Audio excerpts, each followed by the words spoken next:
Political parties are fighting for control, not only of the union buildings, but of the provinces, the provincial legislatures in the upcoming election. A number of parties have already revealed their premier candidates as they look to woo voters. Joining us, IFP KwaZulu-Natal premier candidate Thami Ntuli, Action SA Western Cape premier candidate Angela Sobey. You can put through your questions for your premier candidates on 072-110-5584. You can also drop us an X at Newzroom 405. Good to have you both, and thank you very much for coming on this evening. Let's maybe begin with this question for both of you in terms of gender parity. I look at the distribution of premier candidates, for example, in Action SA. Of the 9, only 3 are women candidates. What's your party's position to gender parity and how you plan to incorporate that in your premiership? Is the question directed at me? Yes, Angela. Okay. So the 3 female candidates is consistent with the provincial chairpersons that we've had. We've had 6 male provincial chairpersons and 3 female provincial chairpersons all along. And the party was quite clear about wanting to retain that those numbers instead of throwing those numbers out for now. But certainly you would have seen that in the past month or so, we've had the Deputy Executive Mayor of Tshwane, who is a female candidate, being put forward as Action SA. We also have other candidates, and even on our list, we've ensured that the demographics are more represented on our national and provincial lists to ensure representation of women as well as youth, persons with disabilities, and so on. Yeah. And in terms of your premiership, then how do you plan to distribute that kind of parity? You know, some premier candidates are speaking of set-asides, and I think it's something that is broadly been spoken about in the ANC's manifesto as well. Look, Action SA is extremely fortunate that we have a diverse range in terms of our leadership capacity. So finding females to step forward is not that difficult. But we also ensure that it is based on merit. So it's in as much as we do want to ensure that there is gender balance, we also want to ensure that the best candidates are put forward, and that if there is an imbalance on either side in terms of gender, that we prioritize fast-tracking the development of such candidates to ensure that candidates are placed and are fit for purpose and not merely deployed for the sake of numbers. Yeah, we seem to have lost Thami Ntuli there. Hopefully he can rejoin us, KZN Premier candidate for the IFP. But yourselves and the IFP, if I'm correct, you are part of the multi-party charter for South Africa. Now, in the Western Cape, for example, the DA has styled itself as the party that's going to lead the Western Cape. Yet here you are in a coalition with them, and you yourself want to be premier. How does that work? What is the agreement? Are you in agreement that when you win that as a coalition, although they are currently a majority there, you are going to be the premier candidate? How does it work? Look, we are contesting at this stage, and the whole point of contesting an election is to try and get the voters to give you an outright majority as a party. So that is what we are striving for first and foremost. But with the multi-party coalition, there are coalitions in some areas. There are, the coalitions do not apply to other areas. I do know that the multi-party coalition is focused on national government. I do speak under correction, but I do not know that it is specific to the provinces at this stage. Yeah. I could just double check that information for you. Yeah. But I do know that the multi-party coalition does apply to a national coalition. However, at this stage, we're all out there to contest for voters to give us an outright majority. Yeah, it might not be applying to the Western Cape, but certainly does to Gauteng and KwaZulu-Natal, because in this particular report I'm looking at, the DA indicating that if the DA could form a coalition in government in KwaZulu-Natal, for example, with the IFP, there would be a massive majority. If they could form a coalition with other partners in Gauteng, and that could be an outright majority. So indicating that certainly there's a willingness of the application of that across the provinces.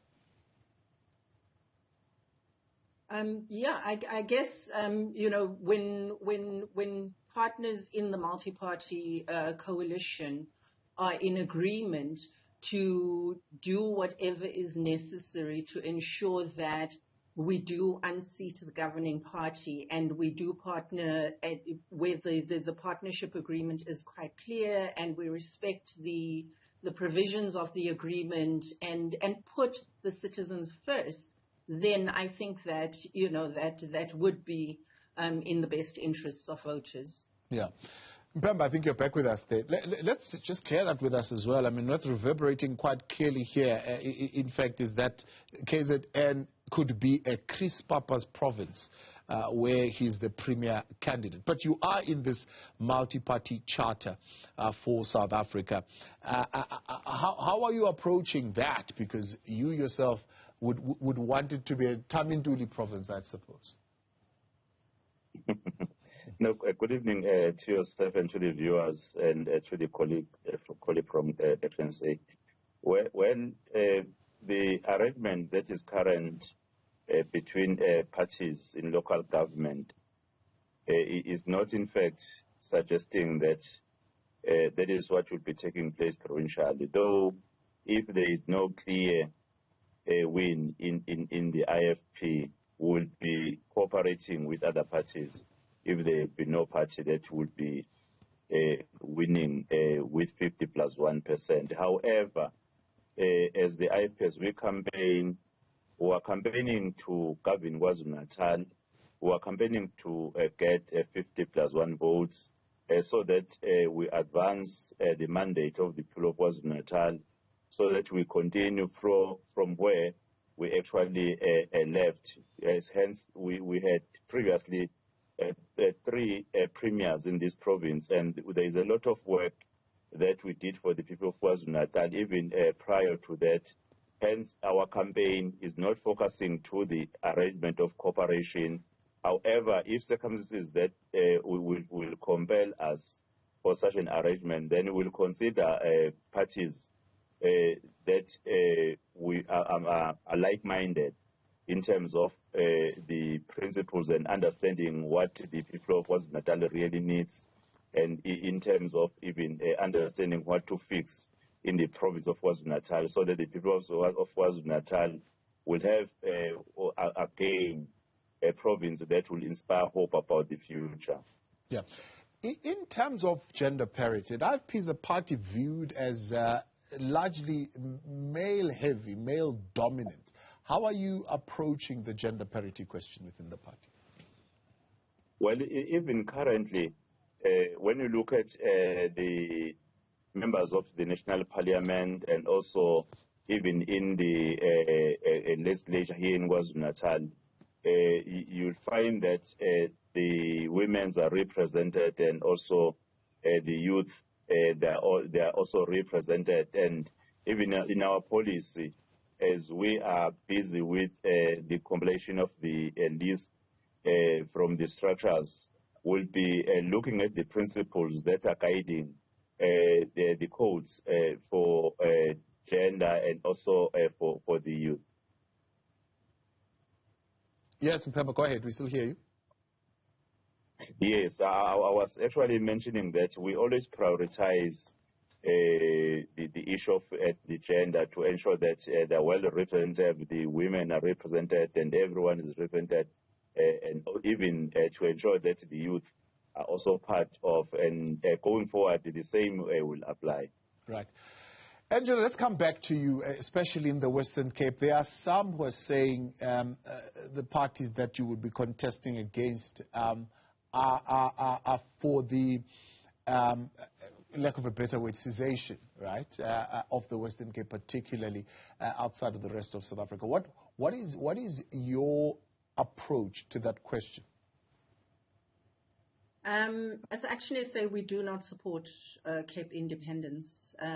We are part of South Africa, and as Action SA, we're not going anywhere in terms of Cape independence. Cape Town is very much, and the Western Cape is very much a part of South Africa. And it doesn't make sense that you are part of a country but want to be independent from it. Yeah. So the question that says where we govern, we want to have autonomy, we want this thing of the centralization, for example, of power around policing to be done away with so that we can have our own policing system within the province, because we can do better that way.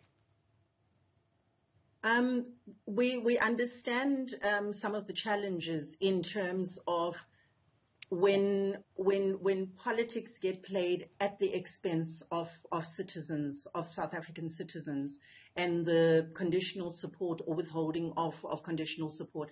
As Action SA, we would ensure that we hold the national government accountable.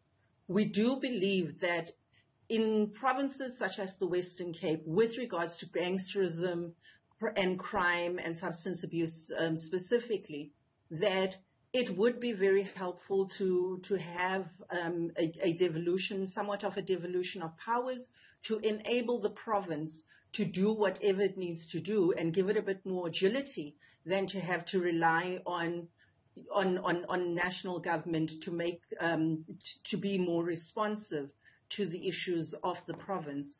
But in terms of an independence, I think those are two separate issues. There is a way of ensuring that we do hold government's feet to the fire if it is not an Action SA government, because certainly an Action SA government would ensure that we implement our policies to ensure that things improve in terms of everything from the public service to tackling corruption and all our other policies in between.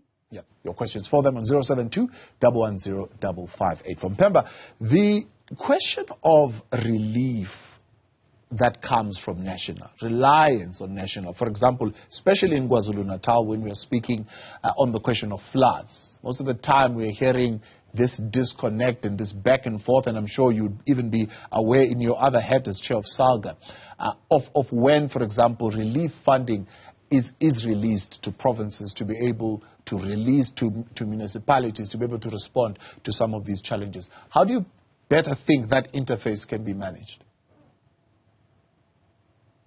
Well, we are of the view that even from the point of a SALGA view, that in fact we need not to only wait for the grants that are used as relief to be applied for to national government. We are of the view that there should be an allocation which is ring-fenced for different reasons, to in particular the local municipalities that directly handles issues of a disaster.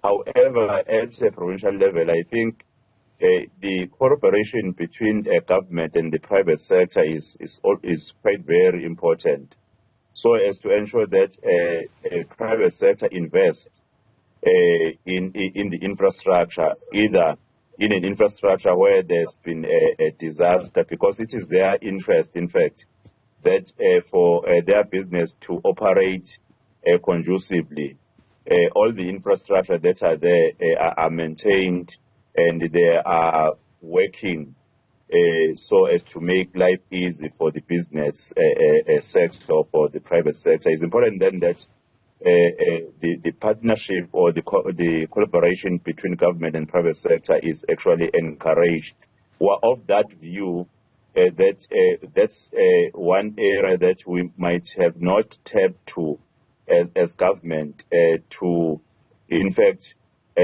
explain to the private sector that they have a role to play in ensuring that the conditions remains conducive for the business to actually operate or to survive. Hence, not only limited resources within the government may be thought can be used to address issues of whatever disasters that face the people. And number two, for what we have seen, wherein when there is a disaster, it takes too long for monies to reach the actual municipalities that are supposed to implement whatever program. I think with a ring-fenced grant, which I've prior mentioned, which is allocated in each and every allocation, I believe can resolve this thing of waiting for a very long time whenever there is a disaster, whenever there is a problem of the infrastructural damage. Yeah. All right, let's look at some of the challenges in your provinces and how you plan to tackle this. Let's start with you, Angela. One of the issues that would be raised is the delivery of infrastructure services to impoverished areas. You're saying there would be this fantastic airport when you land in the Western Cape that is working, it's got infrastructure and everything, and immediately when you drive out, you've got a township there that is lacking in services, where houses are not being delivered, where the CPF will tell you we are not being supported, and there's just a lack of delivery in that part in terms of how it is distributed across the province. What is at the heart of this unequal, so to speak, distribution of resources? In the Western Cape, that is really something so sad to see, where it's a tale of two cities, as you said. You know, one side of the mountain has got pristine roads, and you can see what service delivery looks like, and on the other side of the mountain, it's just the complete opposite. It goes back to apartheid spatial planning, but that has not been addressed through the 30 years of democracy.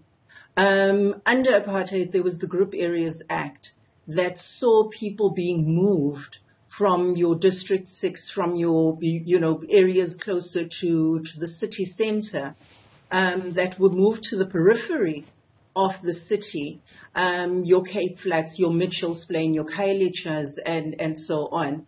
And there was no proper spatial planning done then, and there's been no development in these areas. And if you add to that exacerbating factors like unemployment that has just worsened in the country over the last 30 years, you add to that poverty, substance abuse, gangsterism, and crime, it just becomes a breeding ground for all of that. And it requires a balance in terms of service delivery, but it requires a comprehensive intervention, because services alone are not going to fix what is wrong, especially with areas like the Cape Flats. I grew up on the Cape Flats, and what I am seeing in the Cape Flats, I've had family on the Cape Flats and family in Kuletu, and I've not seen any progress in these areas. In fact, you drive off the main arteries of the city, which are very well, they're beautiful roads, and then when you turn off into these townships, you're exposed to the potholes, to the uneven roads, to the burst pipes, to the raw sewage running in these areas.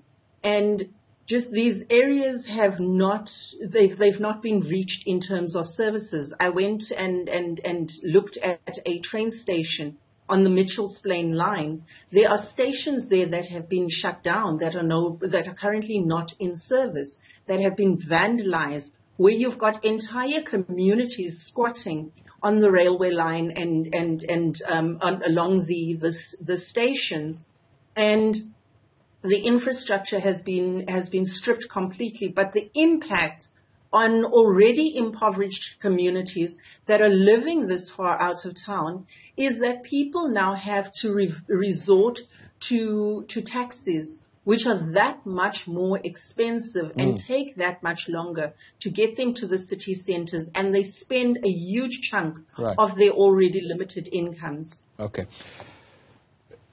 Let's come to you. I mean, there are a number of challenges that we can speak about infrastructure, but maybe just to zero it in terms of the economy of KwaZulu-Natal. While the Western Cape is speaking of people who are building their shacks on top of the rail, you've got ports that are not doing what they are supposed to be doing. And that's certainly not only having an impact on the economy of the province, but also the economy of the country as a whole. What's your big idea around how we can have better functioning ports? Well, I know that we'll be tabling the manifesto as the IFP on the 10th of March 2024, which will be giving details in terms of what is our plan to fix issues of service delivery and the important infrastructure such as the one that we are actually mentioning. But for reference, I can safely say we govern here in the province of KwaZulu-Natal, and things were working good for the people of KwaZulu-Natal and the people of South Africa.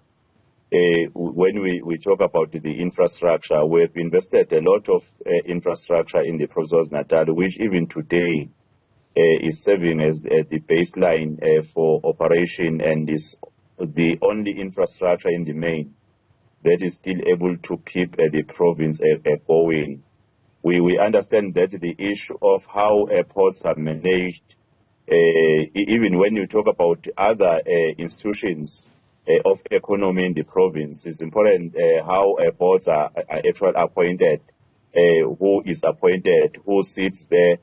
I think from the experience, understanding that there are some, in fact, responsibilities which are for national ministry, but there are also those wherein the province will have a role to play, ensuring then that we have people who are actually fit wherever a government has a responsibility, especially when it comes to the boards, etc.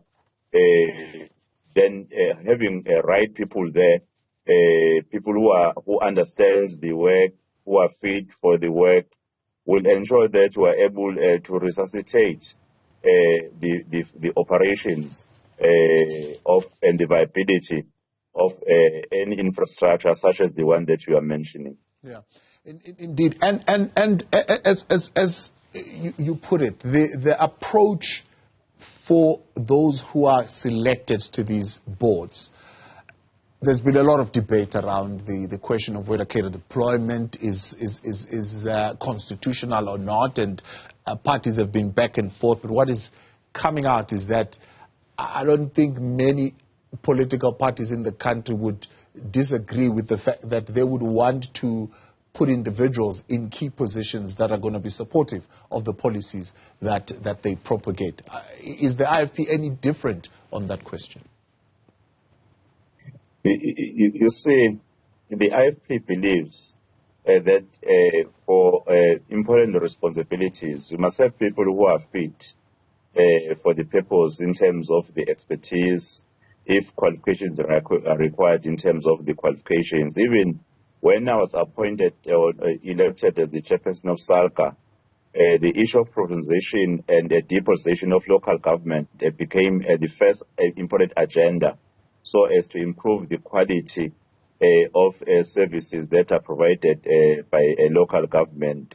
Hence, at any level, even in our municipalities where we're governing, and even during our time when we were governing KwaZulu-Natal, because we once governed this province, we were making it a point that whoever was at the a particular office was someone who was fit for purpose, of which the same agenda of clean governance, leading with integrity, understanding that when you are given an opportunity to lead, you lead on behalf of the majority of the people of the province.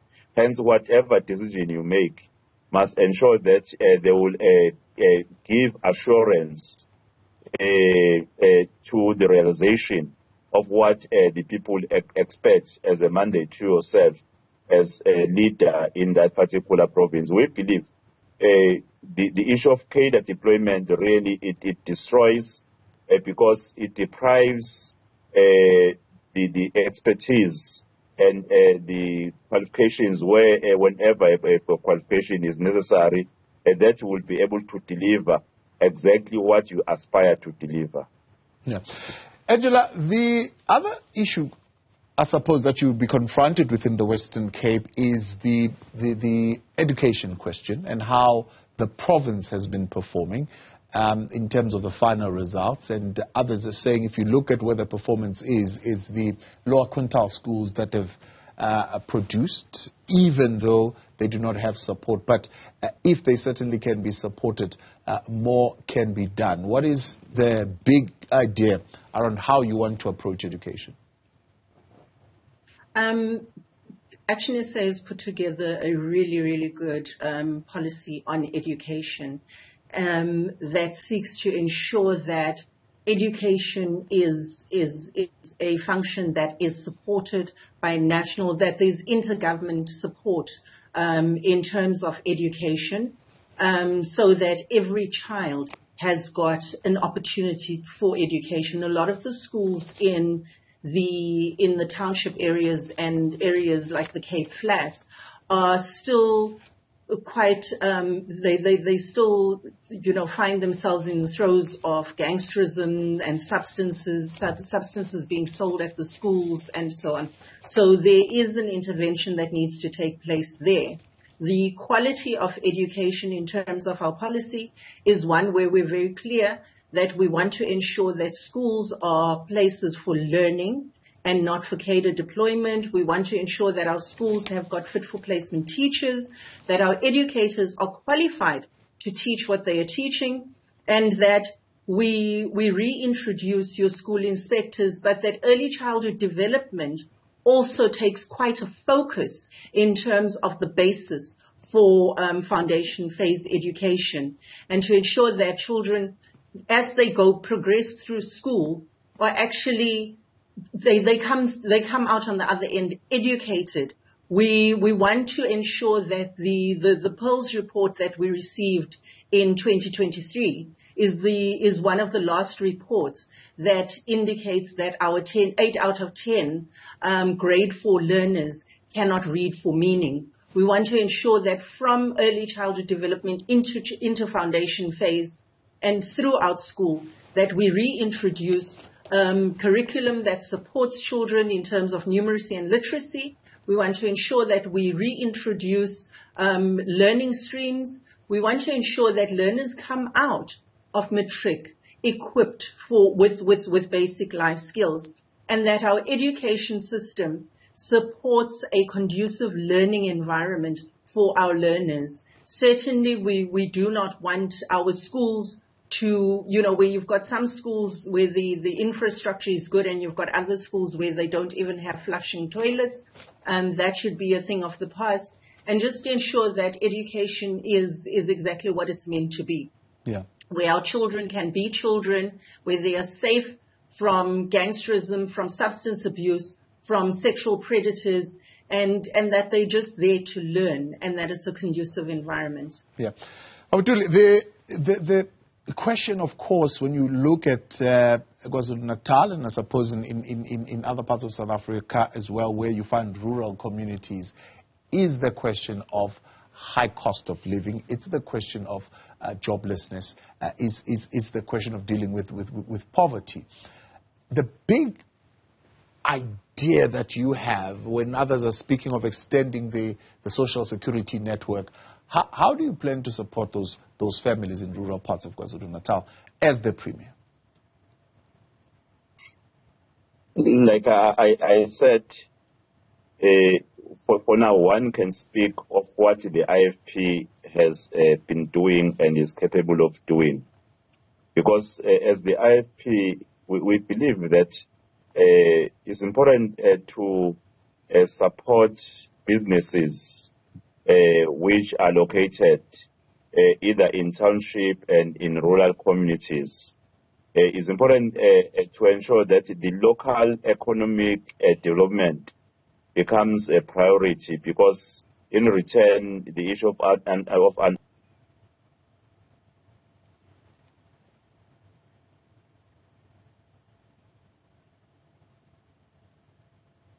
I'm sorry for breaking. I was actually saying the issue of local economic development to us as the IFP is what we have been practicing, and it's what we're also practicing where we're actually governing in local municipalities, where in most of our local municipalities you find that they're doing very well in terms of empowering those emerging entrepreneurs, the farmers that are emerging. They are being supported either through skill development and also even in terms of the equipment that are actually using there. And we believe that will even bridge the gap between the communities that are well established and to those who are still struggling. And by such approach, the IFP has been able to mitigate issues of poverty in the rural places, though it's still a challenge because when I'm talking about where we're governing, we're talking about municipalities which are only enjoying 9% of the total equitable share of the country, which is quite minimal when you understand the demands. And number two, when we're governing in the province of KwaZulu-Natal, we're able to introduce industries or factories in places such as Matadeni, we have Emabhodini, Komandeni, we have Wastebe, and even in Greytown, in all other small villages. We had some investments which were actually made because we were able to make conditions, in fact, to be conducive for business to actually invest, which gave an opportunity to those rural communities and even the township dwellers, those who are staying in the shacks or the hostels, to have access to some opportunities of employment, which mitigated the issue which we are actually talking about. And we believe by so doing, he will be able to actually address the issue of first. All right, we leave it there for tonight. KwaZulu-Natal, as well as the Western Cape Premier candidates, they're giving us their thoughts on how they plan to tackle some of the challenges they're dealing with within their parties, but